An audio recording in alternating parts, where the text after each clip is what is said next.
Well, what's this? House for rent? That's news. Wonder who's moving. I should have guessed. It's old Father Time. He's always on the move. And now he's packing once again to make room for a new tenant. The old fella's had a pretty busy year. Yes, he's been a pretty busy fella. But his time is up and he's making way for you. That must be the new tenant now. It is. It's the new baby 1954. Bright and cheery as a new dollar. And changing things already. So long, old man. Sorry to see you go. Welcome, young fella. Welcome and a Happy New Year to you. And to you too, folks. Happy New Year to all of you. And best...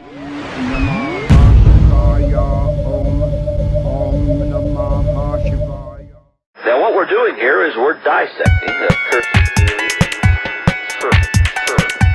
Spilling this guts, you don't have to do much in the way of dissecting. You just kind of wade through this thing.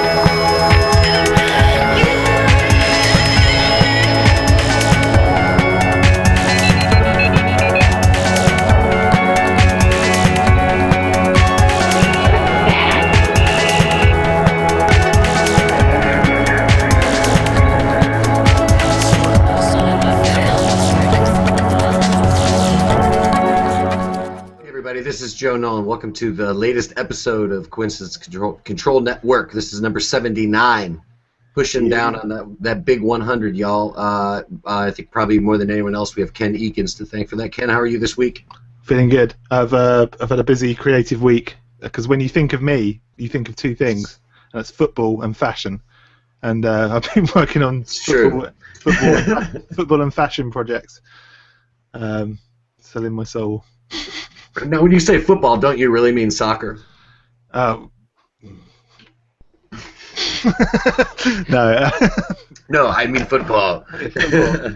Not your failed fake rugby. Right. It's a little silly. Well, how's Little Ray doing this week? Little Ray? Oh, I'm sorry. I didn't hear you come in. Oh, my God. It's Christmas at Ray Ray's. It's Christmas time with Lil Ray. Everybody throw it down. Man. You should have like a big snifter of brandy there with you. Yeah. Oh, I do. It's well, I ran out of snifters. I just had to get the Slurpee cup instead. Nothing but class. Okay, well, I guess we'll go ahead and get started right away. I, of course, just as I said I would do last week, I immediately went ahead and raided the Remnants Flipboard that I've been doing with Joe Matheny, and the very first thing I saw was a link that he had just put up there. On my blog today, I put up a story about Arthur C. Clarke, who died on this day many, many years ago. I'm not surprised to find out that Philip K. Dick also had a birthday of December 16th. So happy birthday, Philip K. Dick. And the link that we have here for that story goes to just like a little remembrance. I'm waiting for it to load up here. The Desultoryheroics.com website. Desultory Heroics. Say it 3 times fast. There's a lovely video. There's a lovely photo here of Phil, and then there's a couple of videos. One an interview with him in France in 1977. And then another one of him talking about, quote-unquote, his mystical experiences, which I think has to do, of course, with his famous sort of Gnostic Christian revelation that he had when a girl brought him some medication for, I believe he had a bad tooth or something like that. So, happy toothaches, happy Philip K. Dick. Let's move on with the show. Scatological Christmas. Now, since you seem so ready for the holidays there, Little Ray, why don't you tell us about that? I'm especially ready for scatological holidays. This is a crazy-ass Spanish Christmas tradition that I didn't know existed. They got this thing called the El Caganer, I believe. I looked it up how to I'm sure that's how it. you say it. And I could have I still didn't do it very well. That's got to be exactly right. Which it translates as the defecator. And this is so crazy. Apparently, if you go back a ways, back in the day, the Spanish farmers couldn't really afford fertilizer, so they made their own. And basically, the guy who shits the most in his field gets the best produce. So, the shitting in a field actually, like the pile of shit, the size of the shit pile, equaled how you know how rich you were. So it became this Christmas tradition. They would make these little figurines of shitting farmers, and you'd stick it in with your nativity scene. And if you didn't do that, well, then you probably were going to get some shitty crops. Well, or not so shitty crops, I guess. So it became a big deal. You had to make sure there's one. And over the years, they've started putting in like pop culture icons. There's on the front of this one, this USA Today link I got here. They've got one of Obama with his pants around his ankles. Leave it a pile. But pretty much anybody that's your favorite. I found a Batman one. There's a Spock one. Like, doing it, so, now, you know? all right, so nowadays they'll still use these, but they're not so much like they won't actually go out there and take a dump in a field. This is just sort of like something to ensure prosperity in the new year. That's right, buddy. Obama taking a dump on your mantle. I guess you could go like you're getting a promotion. Shit yourself, and you could go do it yourself, but I guess you buy one of these guys and Obama does it for you. Okay. But yeah, did you guys see the great one I put up of the Stormtrooper? Oh, is that what that was? That's what that was. I thought that was a weird cake. Nope. That's his ass cheeks hanging out, and he's got a nice little pile of white poo. Oh, he does? I didn't notice the white pile. Hold on. Yeah. I got to see this. Classy It was stuff. a great one I saw of Darth Vader too, with his balls and. Oh yeah. It was pretty great. Oh yeah, and I see down here on the right it says Coggener.com, and it has like a little elf taking a dump. Right, and that site, you can go there. They've got a shit ton. No pun intended. Yeah, go check that out. It's pretty funny. Like pretty much anyone you could type in, you're gonna find someone. Okay. Michael Jackson ones. That's great. awesome. Yeah. Okay, hey, thank you for that wonderful Christmas link, Josh. Bring it right back here. Well, let's see what Ken, what do you have to say about Christians here, talking about the must-have bling that Christians hate. Yeah, boy, you've got to have your bling on at all time. You gotta have a little golden coggener hanging around your neck. Got to have some medallions going on. You know what I mean? Now, what are you guys getting for Christmas? It's not Christmas. How do we know? Well, I mean, what are you hoping Santa's going to bring you? What's my biggest thing? I'm hoping for a book. There's a book that Feral House just put out that I want to get. Go ahead and talk, Josh. Let me look up this book real quick. Well, all I want for Christmas is world peace for all the orphans, and find parents. Little ray of sunshine. Boring stuff. Sunshine, little ray. Call me Little Ray because my dick's so shiny. Anyway, I tell you what I want for Christmas. I want a Tom Ford gold phallus cross. Yeah, that sounds right. That's what I was looking for too. Yeah, that's what I thought. So yeah, flamboyant fashion designer Tom Ford spot outrage recently following the launch of his new collection of phallic crucifix necklaces. The pendant is shaped like a phallus and resembles a crucifix. And what's been great about it, obviously, is immediately the minute this was announced, Christians went crazy, and that's always funny. So some of my favourites are this, ladies and gents, is the epitome of blasphemy against Christ Jesus. One Twitter user wrote, and then another one of them wrote, just in time for Christmas, a way to say screw Christ in the Saviour of the world. Just sick. And there's another one I found that was really good. How dare you use a phallic symbol in the Christian cross, you insulting piece of trash. How dare you? Wrote an offended Twitter user we'll name and shame as Kevlin Hall. It's ridiculous. Yeah, so a lot of people think that he might have deliberately released this around Christmas to annoy the wasps. But yeah, it's quite funny. It's quite a nice. It's quite a nice looking piece of jewelry. It's gold. It has a lovely cock and balls, and yeah, it's been marketed as a kinky Christmas present. So get on down there. They're only $790 as well, which is pretty cheap. Kinkmas. Kinkmas, yeah. Kinkmas. Krampus Kinkmas. Yeah. That's how I roll at Christmas, kinky. I think it's funny. Don't you think it's funny? Because, like, I mean, in any kind of, symbolic interpretation of the Bible, you would definitely consider Christ to be a solar phallic deity.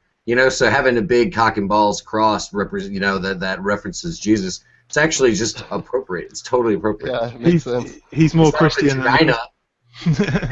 You know what I mean? Come on. He's a fucking dick, man. We all know Christ is a man. Goddamn right. Right? Yeah. So really quick, just to throw this out there, because this book might be of interest to some of our readers, and I think I'm going to end up getting it as a gift more than somebody mailing it to me and wanting me to review it or something. So I'll just talk about it now before I get it. It's called American Grotesque, and it's the life and art of William Mortensen, who was a California photographer. And this book is being put out by Farrow House, so go check out our friends at Farrow House and read that book. They were kind enough to give us a book a while back for I guess it was for our 50th show. So check out this new book. He also, I think he took pictures. I think Fay Ray was one of his models, who of course is the girl in King Kong. I'll just read this blurb real quick. This stunning compendium reveals the life and work of Hollywood photographer William Mortensen, an unsung pioneer of the American grotesque, and that's the name of the book.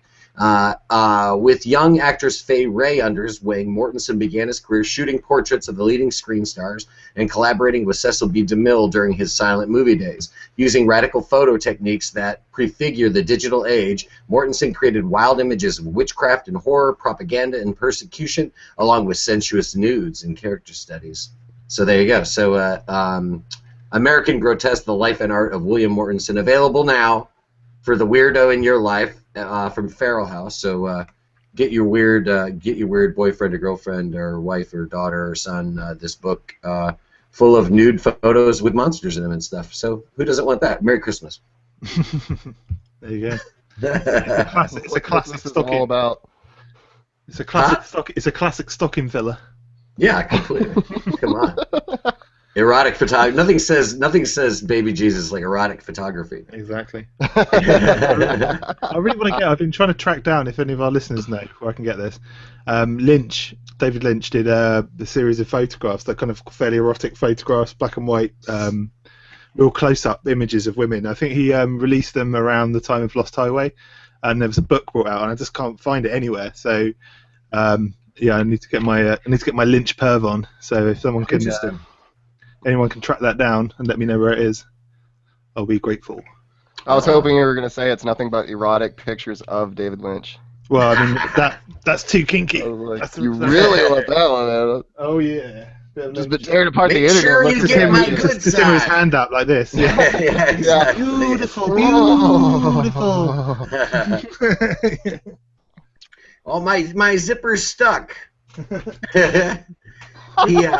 I write some reviews for an online journal that's based in Atlanta, and it's called it's like an art journal called Burnaway, and we just did sort of a end of the year, like what was your favorite exhibition, what was your favorite this and that, and another book that came out this year that I think we talked about this on the show, and I definitely wrote a blog about it, but it was like there was a museum in London that had 3 separate galleries, each doing a show of I went Burroughs. to it. Yeah, good. Burroughs, Lynch, and Warhol, right? Yeah, and, Lynch is on the top. Yeah, and then the catalog for that is all like factory photography, right? He takes these photos of these abandoned factories in Eastern Europe and stuff, and you see him doing that on the extras for Inland Empire. But that is that on Inland Empire? Because there's a documentary where they show. Oh, maybe it's just like Lynch 1 and Lynch 2. Maybe that's where I've seen it. It's Lynch 1. Yeah.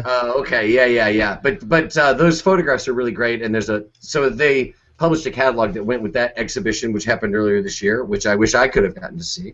But instead, I got the book, and it's great, and you should check that out if you're a David Lynch fan. I think it's just called David Lynch Factory Photographs, and it's you can get it on Amazon in the U.S. I'm sure you can find it in the UK. It's stuff like this for those viewers that can see. It's all kind of.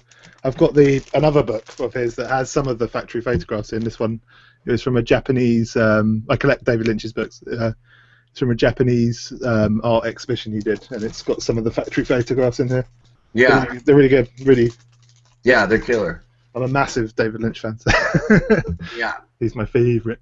Right. Well, I'm excited for that new the Twin Peaks series to come out. Yeah, I guess that's not isn't that till like 2016 though? Yeah, I don't think. it's not for a while. Got a ways to go. Everybody just take it easy. Chill out. Calm down, Jesus. Chill out. You know.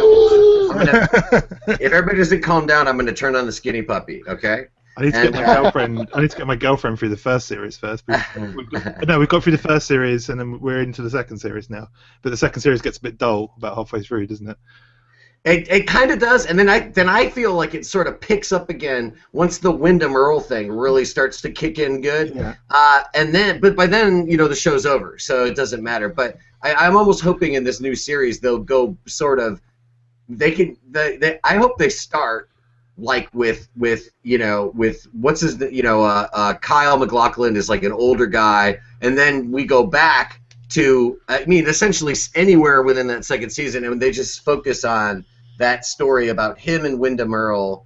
They could even do flashbacks to them beforehand, like before even Laura Palmer, you know what I mean? And just show what went down between him and Wyndham Earl, and then go back into almost like recreating some of that stuff from the second season with a better focus this time. I can't remember, but what happens to Wyndham Earl? Doesn't he get killed? I don't think so. No, I think he's alive at the end. I don't think they kill him. I think that we're waiting to see. And then of course Bob is still around. And by the very last scene of the season, it seems as if Kyle MacLachlan's become the new Bob the Killer, right? Spoilers. Sorry, I'm assuming everybody's already seen. Oh man, he was a ghost the whole time. You're gonna get some serious hate mail now. Oh no! Come on, I can't be spoiling shit that's 25 years old. Okay, all right. Here's the thing, man. Rosebud is a sled.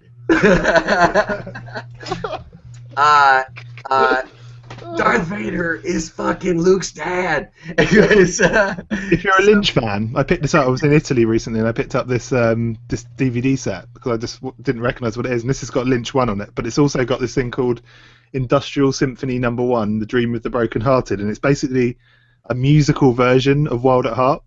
It's really strange. It's like on stage, and it's like produced and directed by Lynch, and it's got Julie Cruz in it and stuff. So if you're a real fan of... Yeah, but can either of you explain rabbits to me? Huh? The rabbits thing. If we have to explain it to you, you'll never get it. So just, that's probably true. Yeah. Well, I was going to jump onto that skinny puppy story. A lot of people who follow the podcast are probably already aware of this, but if you're not, the Canadian industrial band Skinny Puppy is suing the United States Department of Defense. They've given them an invoice. They actually haven't sued them yet, but they've given them an invoice for $666,000 after they got tipped off that their music was being used at Guantanamo Bay to torture prisoners. So you've heard, especially with this latest torture report, that one of the ways that they've interrogated prisoners and tortured prisoners is to keep them awake for hours and hours and hours on end. And one way they've done this is by using Skinny Puppies in music, cranked up through the roof. The irony being that Skinny Puppy's last record was called Weapon.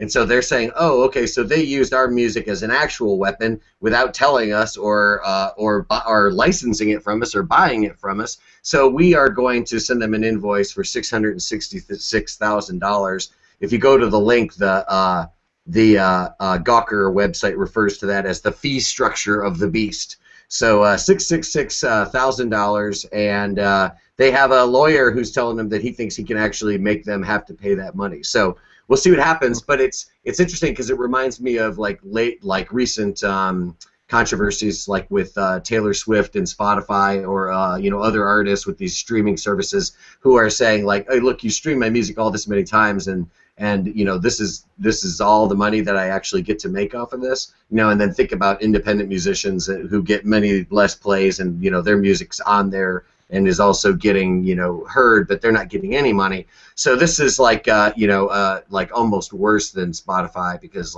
basically someone takes your music, uses it to literally hurt people, and doesn't even think they need to pay you for it. It's an outrage. How are artists going to make money? That's the story here. That's where I thought you were going with this. Was get off Spotify, get into torture rooms.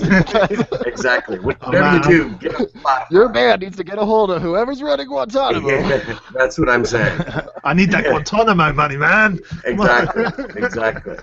So TuneCore will, they can collect your YouTube money and your Guantanamo cash. I think the biggest surprise of the story is that Skinny Puppy can be used for torture. Have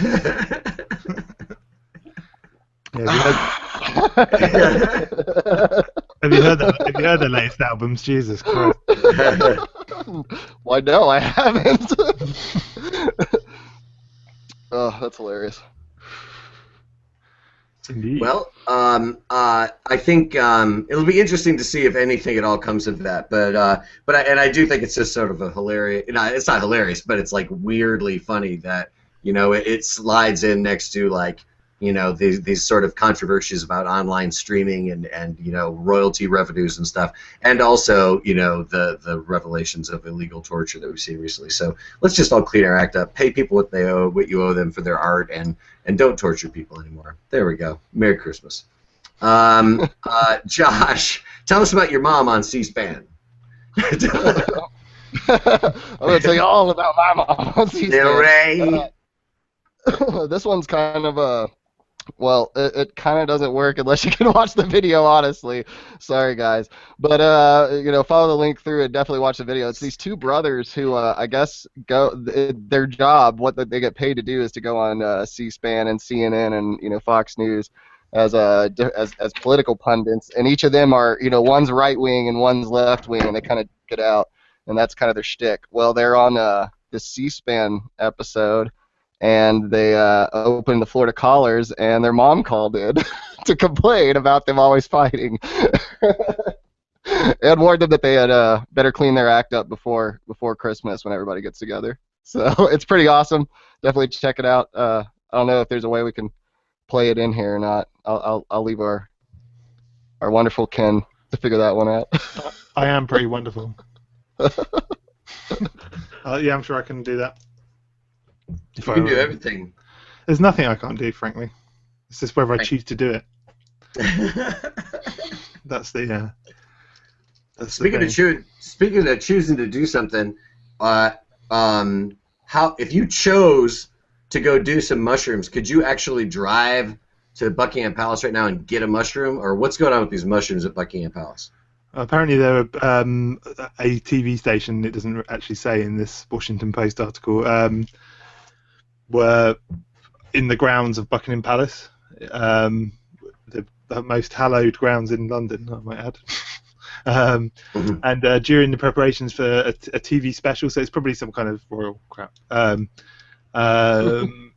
noticed that grown in the gardens of the Buckingham Palace were the magic variety of mushrooms, but not the good ones, the horrible, toxic, horrible fly agaric ones. I think there's another name for them.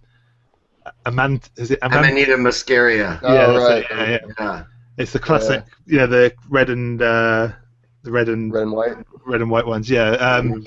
But there's a lot of conjecture as to whether the royal family have been taking fly agaric ever since, and I can't imagine the Queen tripping on fly agaric. Maybe she's more into standard mushrooms, I think.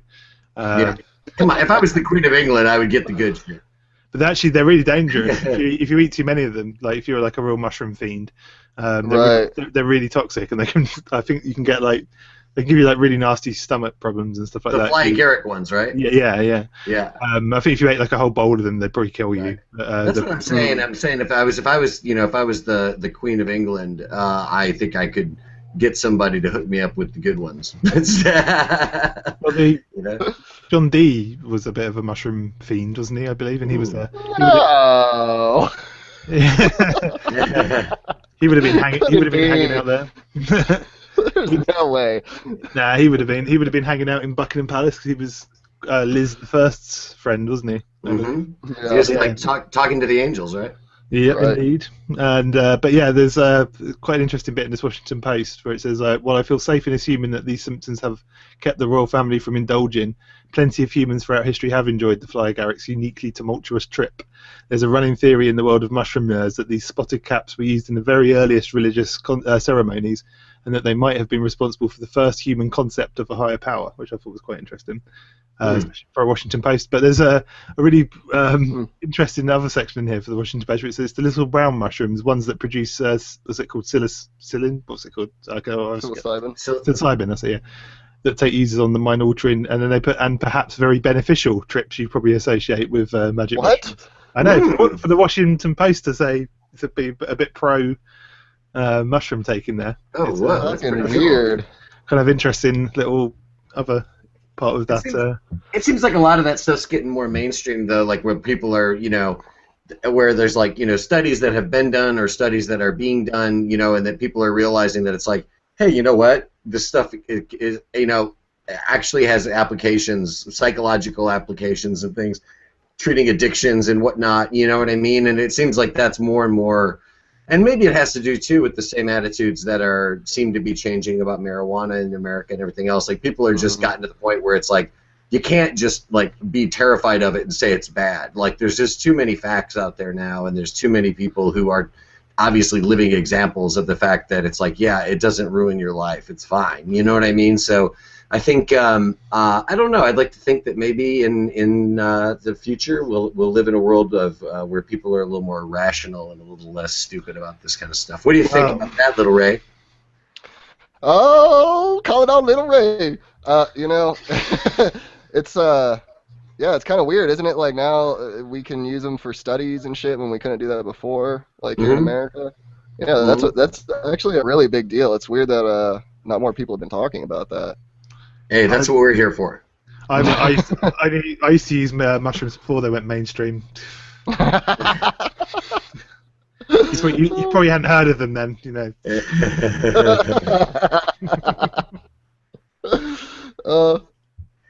You were doing them back in the 70s. I was doing them, when I was born. Yeah, everybody else was still doing pills, and you were like, "Fuck that, man! I'm doing mushrooms." I keep it natural. I like magic mushroom latte. Thank you. Yeah. Back before It's like a everyone was chai. taking them. You Yeah, get a little, you shave it off on top of your chai. yeah. Add some wheatgrass in with it. Exactly. That's the activator. Yeah. Right, yeah, there you go.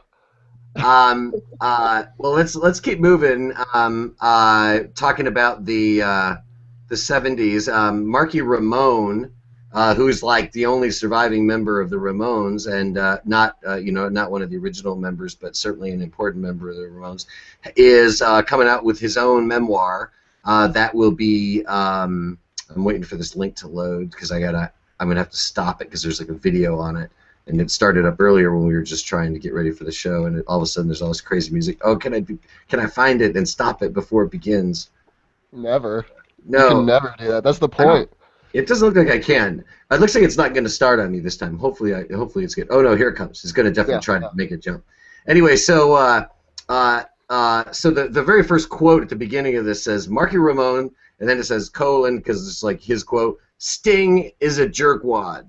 Okay, so that's the beginning, and then at the very beginning of it, and the first line of text says Sting is an ass. So I'm not sure which one of those quotes. There comes the music. I'm not sure which one of those quotes is correct, but somewhere between Sting is an ass and Sting is a jerkwad, you begin to understand what Marky Ramone's new memoir, Punk Rock Blitzkrieg, My Life as a Ramone, is all about. Wait, so, both statements are correct. Yeah, exactly. It's multiple choice, and you're like all the above.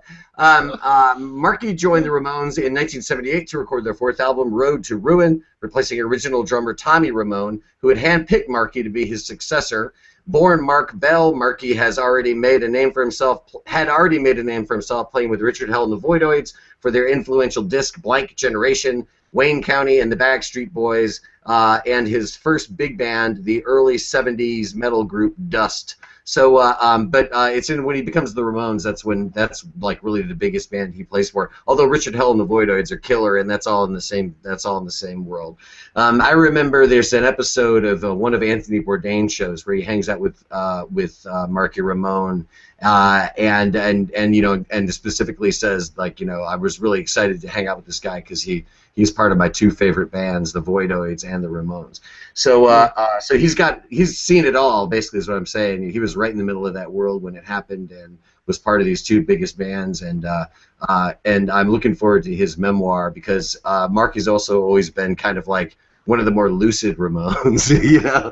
And so I'm thinking his like he's a very funny guy, and he's got, you know, he seems to have a great, you know, understanding and recall of everything that was going on with them, and as I said too, he's really the only guy left alive who can tell their story. So so check out the book Punk Rock Blitzkrieg: My Life as a Ramone by Marky Ramone, because it looks really good. I'm sure it's hilarious and a lot of fun. I still want to read Johnny Ramone's book, which I have yet to read, but I want to read that one too. Does he explain why they play the same song every album?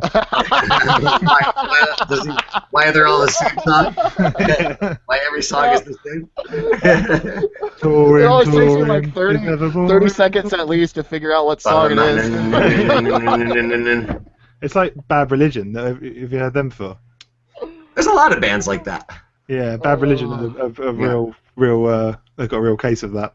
Yeah, I really love the Brian Jonestown Massacre, but it's one of those things where my girlfriend listens to them all the time, and I remember at one point I was talking to her and I'm going, "Do you ever find them to have the same, like all their songs sound the same?" And she's like, "Oh yeah," and I was like, "Oh okay," as long as we agree. Hate that band. I can't stand that band. Oh. No, you don't like Brian Jonestown? No, I think they're awful. Oh, are you kidding me? I mean, just the quotes from the lead singer alone are worth it. The documentary. How about Tool? Yeah, I love that documentary. Fuck off. Tool sounds like the same fucking song over and over again, I too. hate Tool as well, both of them. Me too. They're in my top 10 most hated bands. Come on. Learn to swim, learn to swim, learn to swim. Hate that fucking song with passion. Oh, yeah, no, yeah. I like the documentary about the Brian Jonestown Massacre. Oh, it's classic. Yeah, I love it. Is it Dig, whoever it's called? Yeah, it's fantastic. Yeah. Well, the guy from the Dandy Warhols does come off as but he is actually nice. I met him recently, a band that we know just toured with them around Europe, but they are nice people. But he does come off as a bit of a totally smug, right? Yeah, in the movie anyway. Yeah, like we were the coolest bands on the planet, you know, that kind of stuff. Yeah. Not really my. Yeah, but it is a classic documentary, though. It's definitely one of my favorite music documentaries. One of my other favorite music documentaries is a movie called The End of the Century: The Story of the Ramones. You should check that out too. Actually, talking of musical documentaries, I just watched two that were both very good. Actually, I watched Beware of Mr. Baker. Right. The Ginger Baker documentary, which is excellent. It's really that guy is mental. It was a really, really good documentary. And the second one I watched was called what was it called? Good Old Maud, I think it's called. About the Beatles secretary. Right? Yeah, that's great. That was really good as well. Weird. I thought it was really interesting.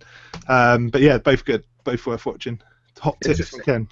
Very fun. Well, I think the Ginger Baker one is kind of especially good timing right now because of what's his name, Jack Bruce dying from Cream. Just within the last month, right? Yeah. So I didn't even hear about that. Yeah, dude. Yeah, give it up, Little Ray. Come on. Just a moment of silence, guys. A moment of silence. Remix time.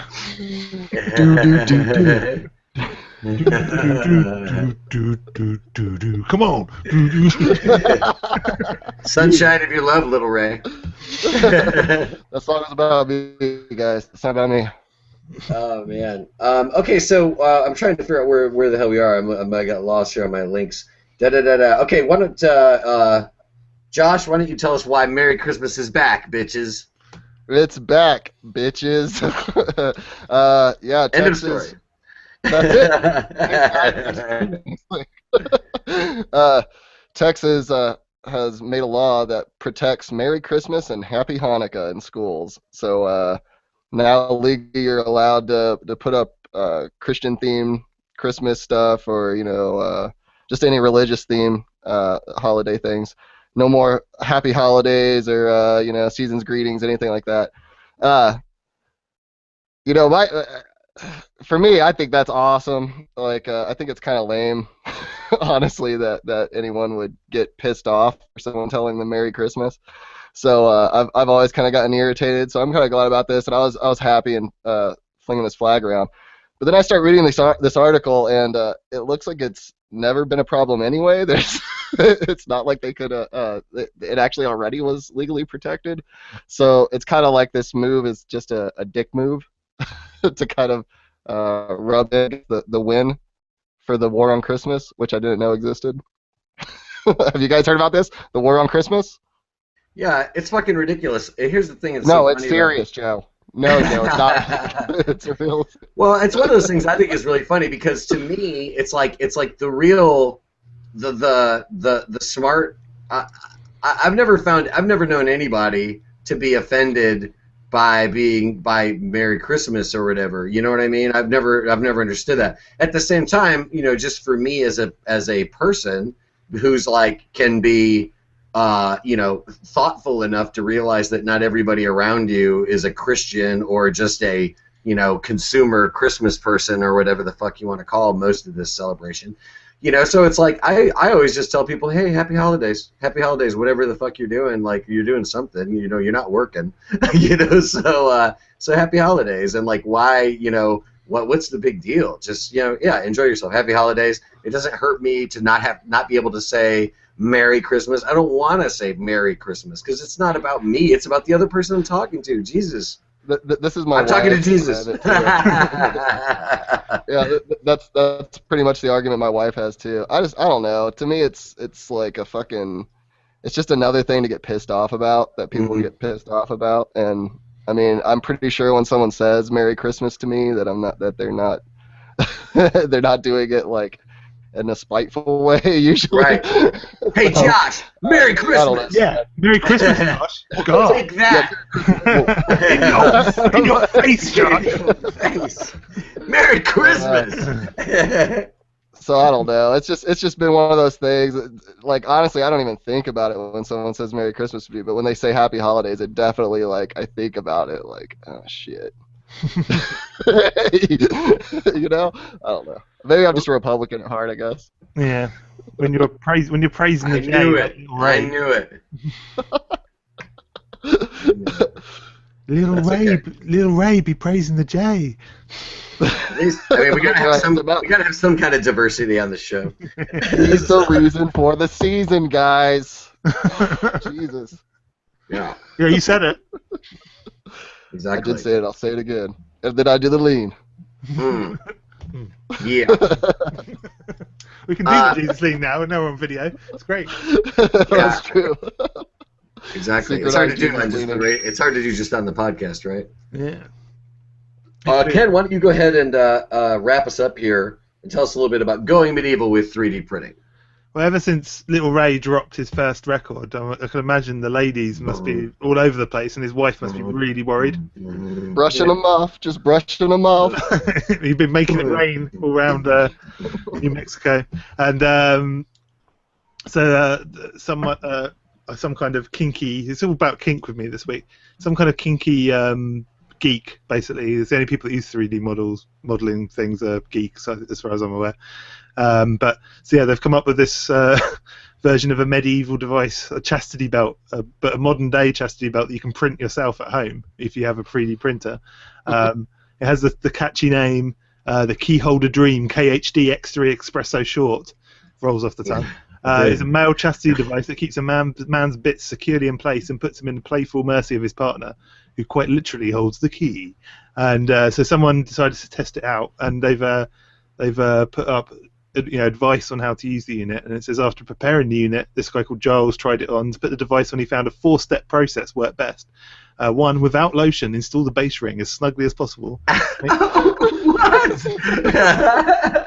Make sure it's aligned right. It's almost impossible to twist the thing once it's on. This sounds terrible. Apply lotion to the penis on the upper inside surface of the tube. He notes later that thanks to the espresso perforations, the lotion quickly disperses, leaving your penis dry. 3. Install the tube. The penis should slide right to the end. And then 4. Lock the device. There you go. So, That's what she said. Oh. I can imagine when Little Ray finally goes on his coast-to-coast tour, I can imagine your wife will be insisting that you use the catchily titled The Keyholder Dream KHD X3 Espresso Short. And it will be short in your case. I was going to say, that's the part of the name that I think they didn't think about. No, see, we make our own, you know. Buying shit like that's a ripoff. You only use American-made chastity belts, don't you? Only Josh made chastity belts. Josh made. Some squirrel you shot in the backyard. Yeah, hook up like electrodes to it, you know. It's some crazy-looking shit, though. I mean, I would not put that anywhere near my penis. It looks like something from, I don't know, like a sort of gadget you get with a Star Wars figure from the 70s. There's something not right about it. It's very strange. Stormtrooper with detachable. Yeah, with detachable chastity belt. Good God. He has to take it off every time he wants to take a lucky shit. Yep. Anyway, on that Christmas note, we will leave you. I guess this will be our Christmas episode, everybody. Or our holiday episode, let me call it. Unless we squeeze one out. No, bring it back to Christmas, goddammit. Okay, Christmas. It's our Christmas episode. Josh isn't sitting in front of a holiday tree. It's a Christmas tree. It's not a Jesus tree, bitch. That's not a holiday Sasquatch on Ken's shirt. That's a multi-armed Christmas Sasquatch. It is, yeah. That's not what that is. I've been looking at this the whole time. It's the best t-shirt ever. It's got a Sasquatch and it says gloom at the bottom. Great. Happy holidays. Happy holidays, everyone.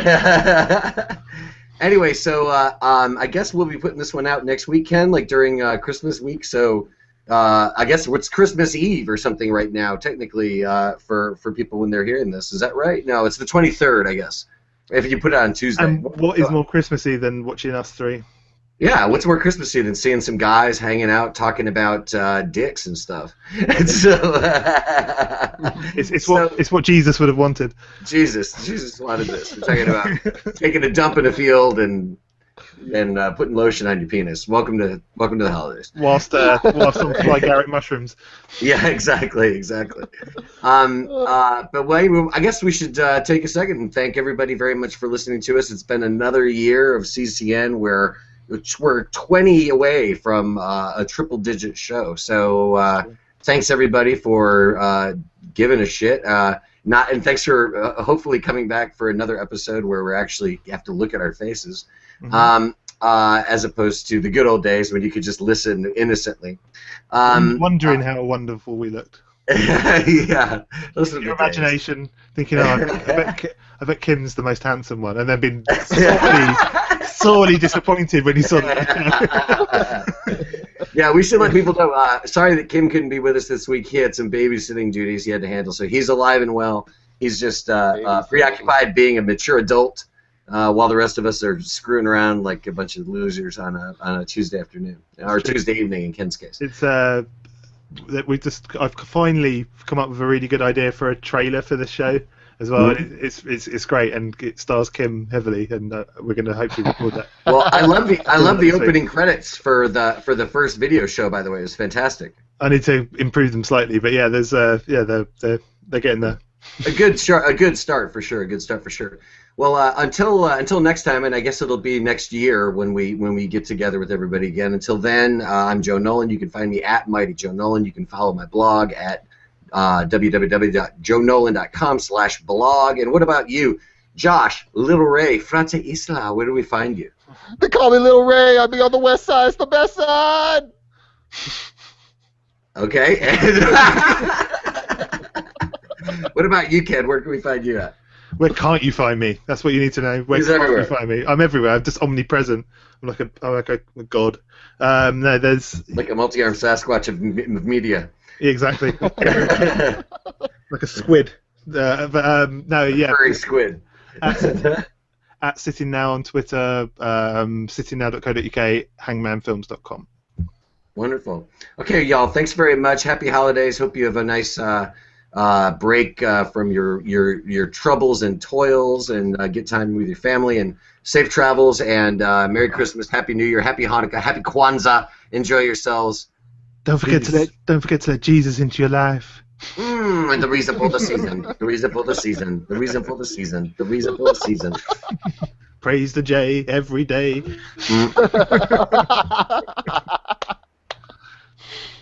Happy New Year. Happy New Year.